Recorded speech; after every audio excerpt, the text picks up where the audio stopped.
તો ગરમીનો મોસમ છે એક બહાનું આને બનાવવા માટે, પણ માર્કેટમાં સાકરટેટી આવવાનું ચાલુ થાય એટલે સાકરટેટી મિલ્કશેક બનાવીને પીવાની ખૂબ જ મજા પડી જાય.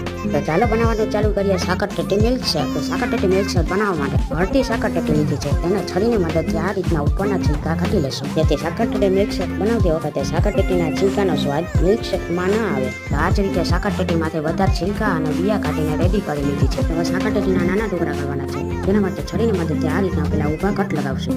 ઊભા કટ લાગી જાય ત્યારબાદ સાકરટેટીને આ રીતના ફેરવી લેશું અને છરીની મદદથી કટ લગાવી લેશું અને સાકરટેટીના આ રીતના નાના ટુકડા કરી લેશું. ત્યારબાદ મિલ્કશેક બનાવવા સાકરટેટીના બધા ટુકડાને મિક્સરમાં એડ કરી દેશું અને તેમાં 2 ચમચી એક ખાંડ ઉમેરશું. ત્યારબાદ 1 ગ્લાસ જેટલું દૂધ લેશું. એ અમે આ નાની સાઈઝનો ગ્લાસ ભરીને દૂધ લીધો છે, તેને મિક્સરમાં એડ કરી દઈશું. તો 5 થી 6 ટુકડા બરફના એડ કરી મિક્સરમાં આપણે ફેરવી લેશું.